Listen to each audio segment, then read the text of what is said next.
Good morning to you. Looking at the back pages today, a lot of focus, of course, on Arsenal after their 6-0 defeat at Bramall Lane last night. Back page of The Sun, count it down. Declan Rice celebrating the 5th goal, but holds up 4 fingers. So he'd got the counts wrong there. Deck loses track as he nets the 5th. Also, his celebration is on the back page of The Times. The Daily Express, their headline is Blade Stunners. Gunners smash 6 past woeful hosts on milestone night. The back page of The Mirror, focusing on Martin Odegaard, scoring, Arsenal. And then the back page of the Daily Mail is Kai Havertz celebration, mismatch of the day. So yes, a lot of love for Arsenal and another 6 goals last night for them. But some of the other stories going around today. F1 boss in probe. This is Ben Hunt in The Sun today. F1 has been plunged into another major crisis with FIA president Mohammed bin Sulayem under investigation for allegedly interfering in a race result. Is it me, or is the drama of F1 better than F1? Oh, well, they might even be trying to create it. Well, because scrap the whole thing. Get rid of it. It's been hopeless. It's dull. It's Shebahn, tedious.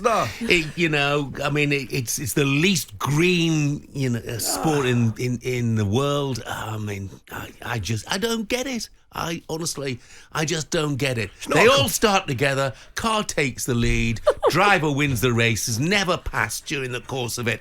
90 minutes of your life wasted. Jeff, the wheels have just come off. He's just lost. Well, that would be it. more interesting if a wheel came off. That would be more interesting.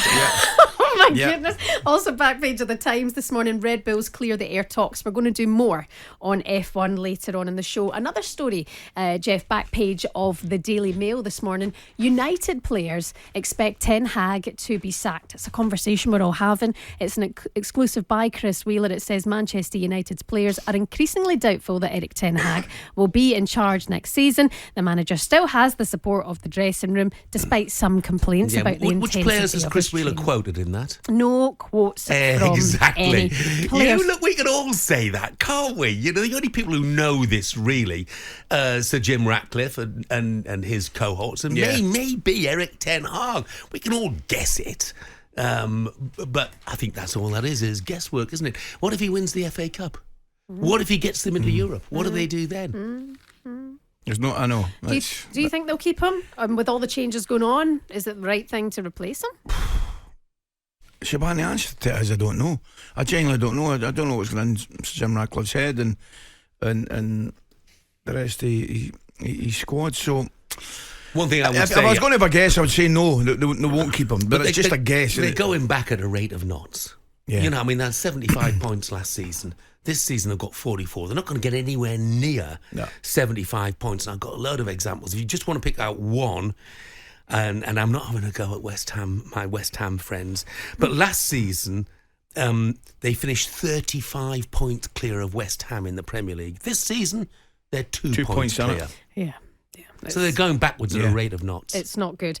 Some better news for Newcastle fans. Oscar Paul writing in The Sun today. Toon's 100k Joe Linton bid. Newcastle are ready to make Joe Linton one of their highest earners to get him on a long-term contract.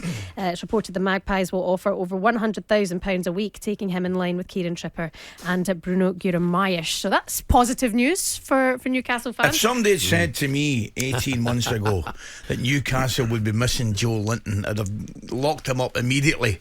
But boy, they are. I mean, it's amazing. I love it. I just love it because, I mean, there was a period there where you're actually watching him and playing centre forward, and you're actually feeling you're in agony for him. Yeah. It just, I mean, every barn door was banjo, safe, man. wasn't it? Oh, absolutely. And then he gets dropped back in the middle of the park, and it's just a completely different entity, and he's been great. So he's been a revelation. He really has. I'd love to see him sign a new contract there because fans' favourite as well. What about referee situation after the weekend? It's reported that blundering referee Paul Tierney has been left off the list of officials running this weekend's Premier League games. Tierney sparked fury, of course, with the controversial decision in the build-up to Liverpool's late winner at Nottingham Forest. It's believed he has been demoted to the VAR booth. Is that the right move, or should he have been going to the Championship? Either way, it's a naughty step. Well, Yeah, but I mean, he's capable. I would have thought of making the same mistake in the VR booth, to be honest with you, know? It's not like the pressure's off in there. And why should the championship suffer? Exactly. You know, he should have a weekend off and give him time to learn the laws. It was poor. I'm trying to cut him a bit of slack. I think he must have known that law. He must have, Jeff. Come on. But then his officials didn't back him up either. You know, nobody seemed to click. He's got people in your ear. What were they all Surely doing? one of his assistants must be shouting. That's the big thing. There are so many officials at the game now.